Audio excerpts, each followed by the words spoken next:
um, a tutorial of what I'm gonna give my family for dessert, because I had said back in November that I was gonna bring you guys desserts, and I haven't brought you guys any desserts. So I figured today I might as well make a flancocho. It's raining out, it's cold in the house, so I have ribs in the oven, so those are almost done.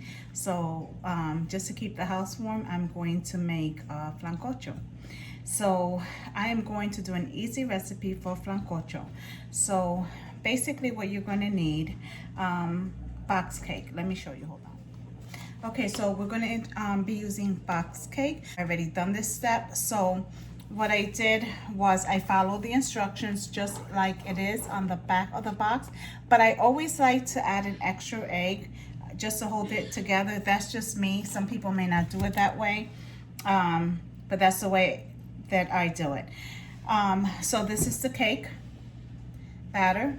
Cake, you can use, I'll show you a chocolate version of this as well. You can use, I've only really made it with white cake, yellow, and chocolate. So you can use whatever cake you want. It's your flancocho. So we're going to be making flan. So flan is basic: 3 eggs, 1 can of the evaporated milk, 1 can of the carnation, and 1 tablespoon of the vanilla. And I'm going to use about 1.5 cups of sugar to make the caramel. I like a lot of caramel in mine. If you don't like it, you can use a cup. Sometimes I use up to 2 cups because I like that caramel. So it's up to you guys. I'm going to use my good old bun cake pan that I have forever and I love. And then we're going to need another pan to put underneath to soak it in. Let me show you. So you're going to need a pan. I'm not going to be using this. Or maybe I will. I think I will. So you're going to need a pan like this. And you need to fill this pan right here with water. And then all your flancocho ingredients will go in here and you will put it in here. It's like a bath, a baño de Maria. Let me show you. When you put your cake pan in the water, you want it to mostly cover maybe about here where the flan is, because you want that to boil and cook up that to melt the sugar and cook the flan at the same time.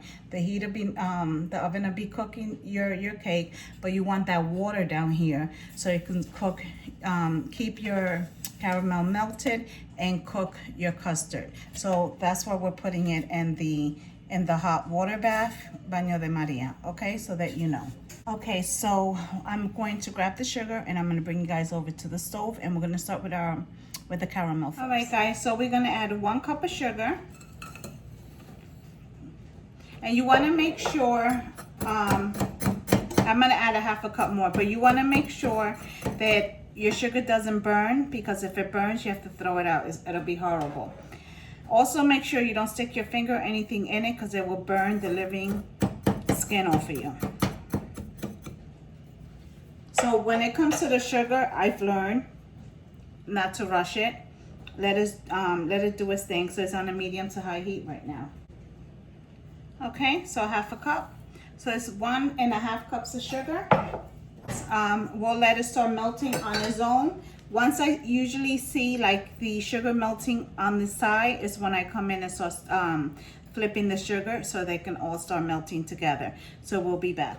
All right, guys, so now we're going to flip our sugar. You see how it started to boil? And we just want to keep mixing it up. See that? That's what we want. So now I'll let it sit another few more minutes and let it melt a little more, and then I'll come back and give it another stir. It's already getting hard. All right, be back. All right, guys, so you see how it's bubbling? I just turned my stove off because at this point I don't need my stove on anymore. It's hot enough. It's going to melt the rest of my sugar.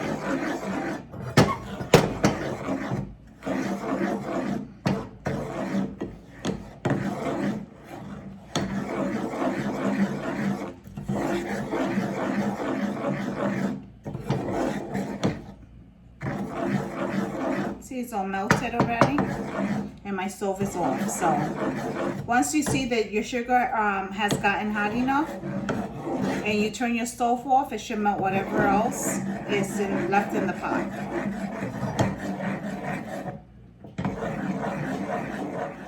Oh my God, guys, I thought the camera was on. I poured the caramel in here, I'm so sorry. And all I did was straight from the pan in here. All I did was give it a turn like this. That way the caramel can go around the top of the edges of the pan. I'm using a cloth, like I mentioned in the part I didn't record, because the pan gets really hot and you do not want to burn your hands. So use a cloth or use kitchen mittens when you do this part.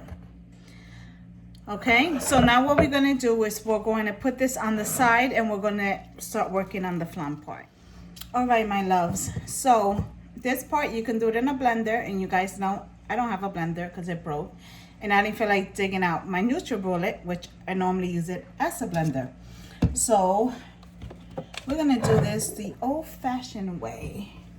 All right, the way the abuelas used to do. I'm missing a huevo.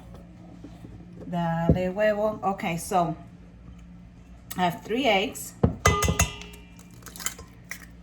I'm gonna start off. Whoops. I'm gonna start off with my eggs first, because I want to make sure that that I mix them well. I'm going to add my 1 tablespoon of vanilla.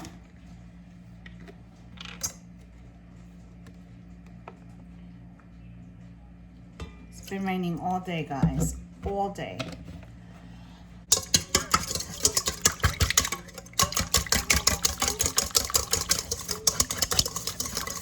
I'm gonna do this with a blender. Just put everything in at the same time. It doesn't really matter. The 1 can of evaporated milk.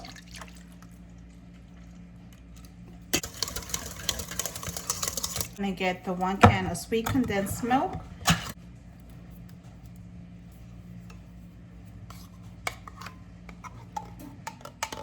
Gonna just give it a good mix. Make sure we mix all this together very, very well.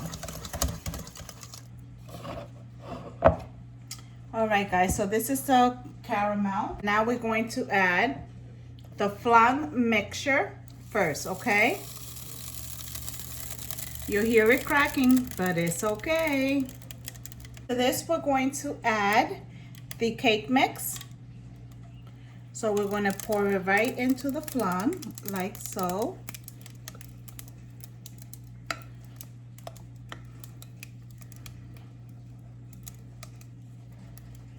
Here is my pan, and I'm going to add about half of water. All right, so this is good. We're gonna put it in the oven at 350 degrees for about 40 to 45. All right, guys, so my cake was actually in the oven for about an hour and 5 or 10 minutes because my alarm went off after an hour, and then I forgot that I didn't take the cake out the oven. I was too busy trying to finish up 2 tutus. So now what I'm doing, I'm just going around and I am just taking it, removing it from the pan, kind of detaching it from the pan, I should say. And I'm gonna let this rest for about I don't know, an hour, maybe a little over an hour. All right, guys, so this is the end result of the flancocho. It looks and smells delicioso. So you see the flan, you have the cake all together, that caramel. I actually baked for a little bit over an hour, like an hour 5 or an hour and 10 minutes. And this is it. And I let it cool for almost 2 hours, only because I was trying to finish two orders. You know, within that time frame, so I didn't come back till a little after 2 hours. So this is it. It was very easy to make, and if you have a party or for the holidays and you want to take a good delicious cake and you're not really good at baking, this is an excellent dessert for you to try. And trust me, when you go and take this to a party or serve it at your own house, you're gonna be like, or gourmet baker. It's very easy to do. It's filling. You don't need big slices because it's flan and cake together. So slices of this, trust me, is very filling. So I hope you give this recipe a try. If you haven't already, make sure you subscribe. Hit that bell for notification. It's simply Nana with Crafting, Cooking, and Sazon. To the next video.